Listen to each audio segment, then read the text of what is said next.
Now one of the most important question of this chapter, with the help of neat diagram, explain the reflection of light from a plane reflecting surface on the basis of wave theory of light. First of all, what is here the reflection? We have to study that one.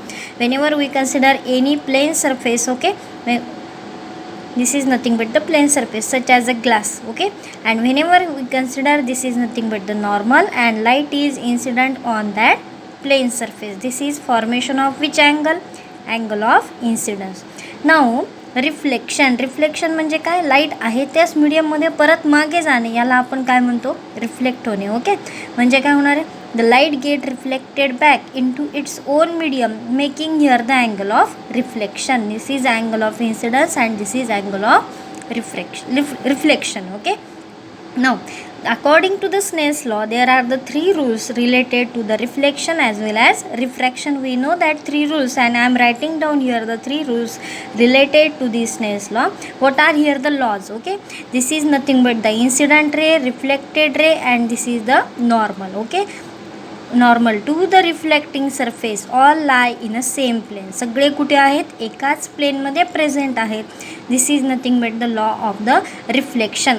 आता समजा ही जर light काय झाली असती, एका मीडियममधून दुसरीकडे travel झाली असती, तर इथे काय घडलं असतं? There is a formation of refraction. Means incidence and refraction are in a opposite direction.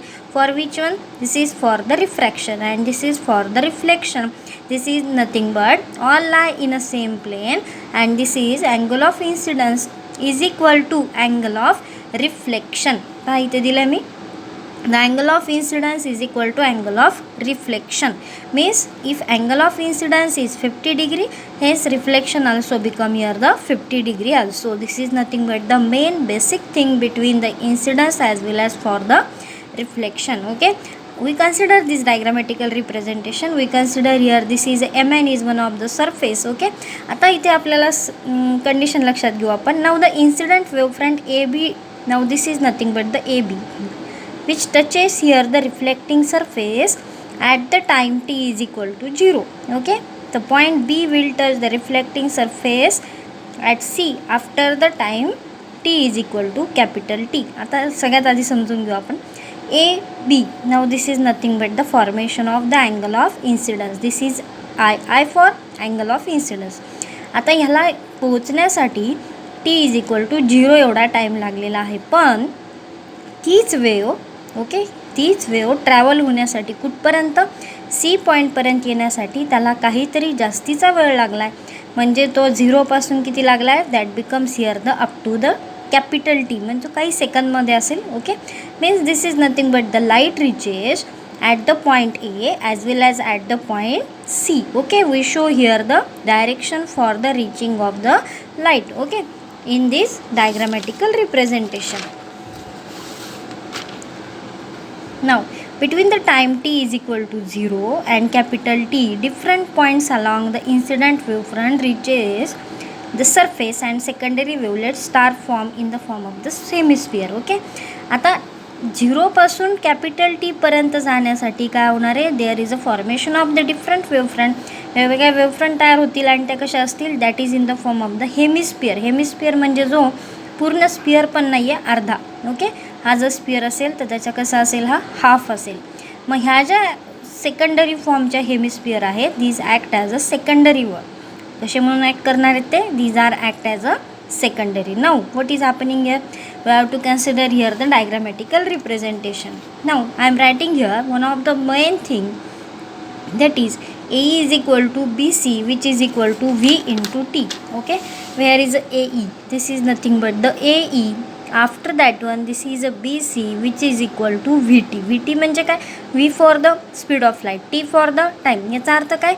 A पासून E ट्रॅव्हल करण्यासाठी डिस्टन्स सेम आहे कोणाचा? बी पासून सी पर्यंतचा, आणि तोच कोण आहे? That is nothing but the V into T.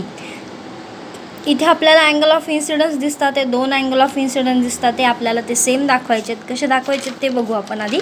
Okay, पाहता सगळ्यात महत्त्वाचं.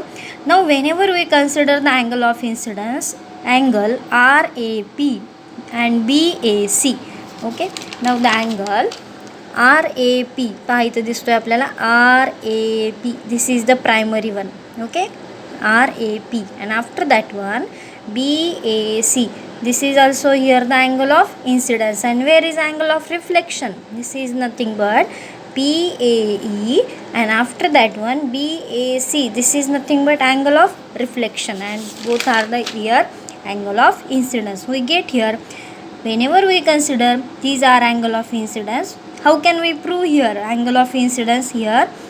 First of all we consider two triangle. दोन ट्रायंगल आपल्याला कन्सिडर करायचे जे आपल्याला डायग्राममध्ये दिसतात ते. ओके, कोणते दोन ट्रायंगल दिसतात ते पाहूया आपण. The first triangle is nothing but ABC. हा एक ट्रायंगल दिसतोय. सेकंड ट्रायंगल आपल्याला दिसतोय AEC. Okay, both are the right angle triangle. आता या दोघांचा पण हायपोटेनियस कसा आहे? सेम आहे. कोण आहे तो? AC. AC become the hypotenuse. Okay, आणि आपण असं सांगितलं मगाशी की AE which is equal to BC which is equal to V into T. म्हणजे इथे ह्याची हायपोटेनियस पण सेम आहे. ह्या दोन साईडसुद्धा कशा आहेत? सेम आहेत. तर आपल्याला अँगल काय दाखवता येतील? We can show here the angle become the same. Okay, hence we can say that ACE is equal to angle BAC. Okay, पहा आता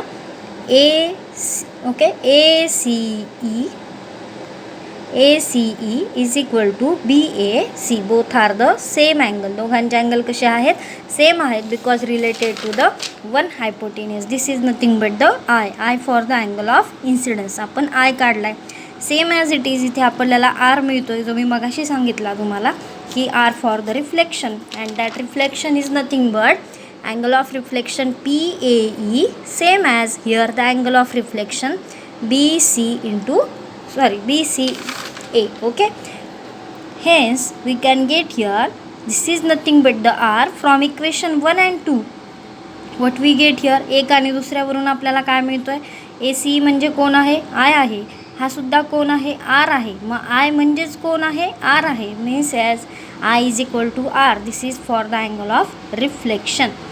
हे थोडंसं कॉम्प्लिकेटेड आहे समजायला. फक्त एक जस्ट ओव्हरऑल डायग्रामवरून आपल्याला हे लक्षात येऊ शकेल. थोडंसं डीपली डायग्रामचं स्टडी करा.